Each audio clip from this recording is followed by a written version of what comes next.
Hi, my name is Danielle, and today I'm going to be talking about major depression.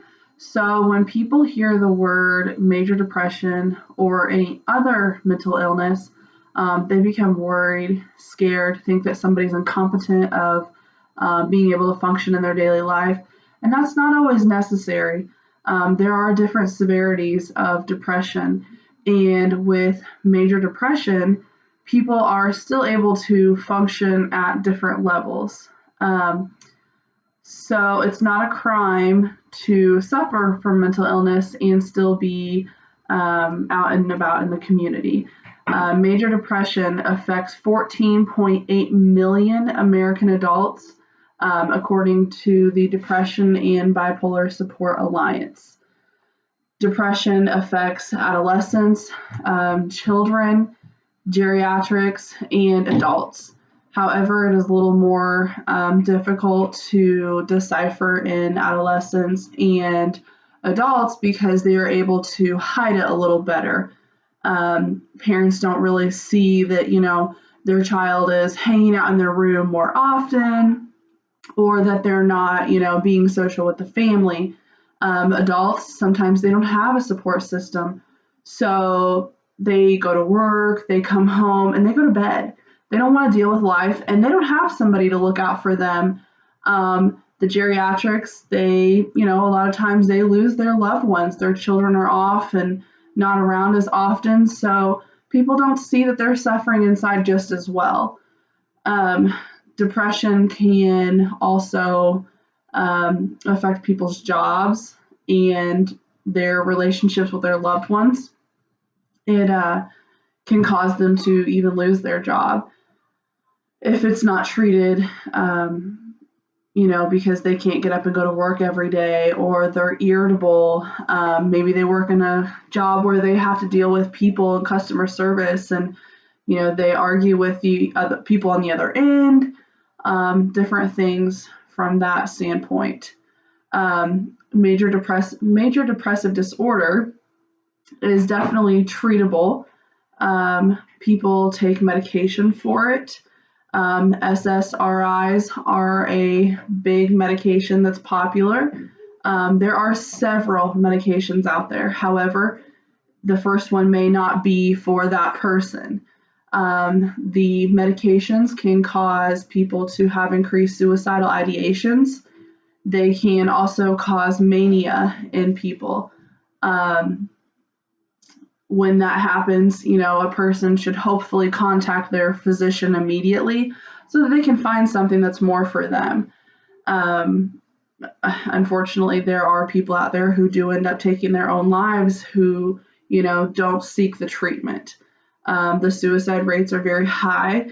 It is more common in adolescents than it is adults.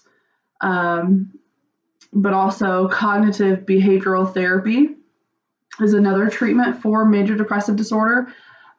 This kind of treatment, there is acute hospitalizations where they, can go stay for a couple days and become mentally stabilized. And while they're there, they learn to change their ways of thinking into a more positive manner.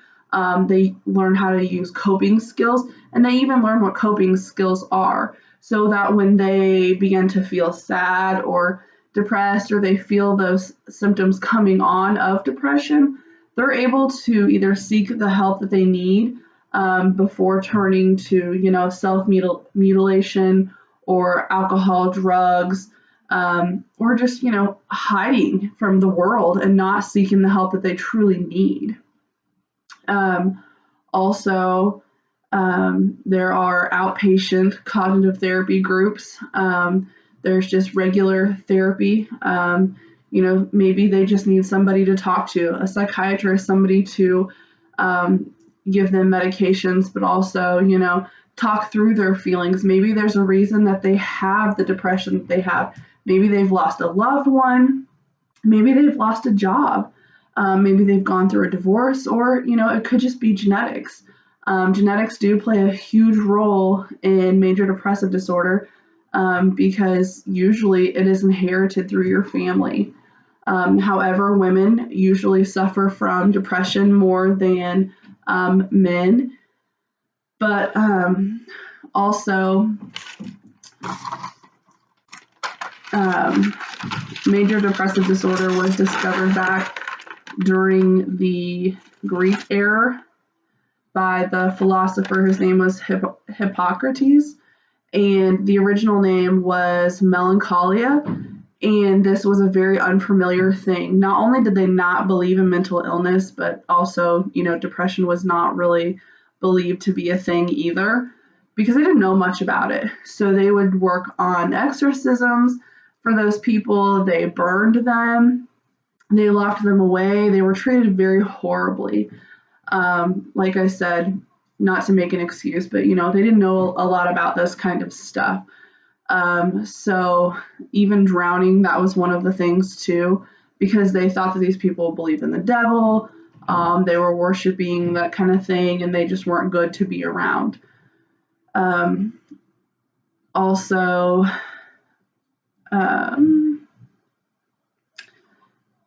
they now have come a long way with medication and therapy, as I discussed earlier.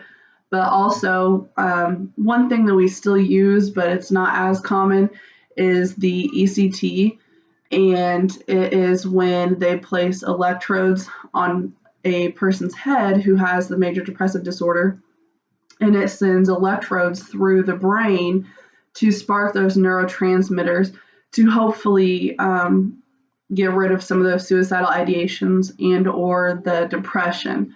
Obviously, they have to have failed multiple trials of medication and therapy, but there's still a lot of this even after they do the ECT. And a lot of people have the ECT done multiple times. I live in Indiana, and I know that there's only one place in Indianapolis where we actually do that here. So like I said, it's not a real common thing anymore, but it's still not uncommon. Also, another thing like ECT is the transcranial magnet stimulation, and it kind of does the same thing, but once again, you have to have failed multiple trials of medication and therapy. Also, with major depressive disorder, when people, are really at their rock bottom, they like to self-medicate. Maybe they're not educated enough on the major depressive disorder, or they don't want to seek treatment at this time. They're embarrassed, they're ashamed, or they don't know what to do, or they think because they don't have health insurance that they can't get help. So then they turn to drugs, alcohol, narcotics, and a lot of times people who have depression, they don't feel anything, they feel numb. So they will self-mutilate, whether that's cutting on their body or even burning themselves with lighters just to get that instant gratification and that feeling, because they don't think that they have it anymore. This can be very serious, and it can also take a person's life. And unfortunately, with self-mutilation, you could also hide it very easily. So those things are out there, and they happen every day, but people just don't quite see it. So if you know somebody who is experiencing depression, or who has been feeling helpless, hopeless, had a change of appetite, their sleeping patterns are off, any of those symptoms that are occurring for 2 weeks or more, a person should definitely seek medical attention, because that could definitely be depression. So if we can continue to educate everybody and just let them know what the warning signs are, and let them know that it's not a horrible thing to have, that there is help out there, but just letting them know that they're not alone, that's the biggest thing. You could really make a difference or change a person's life.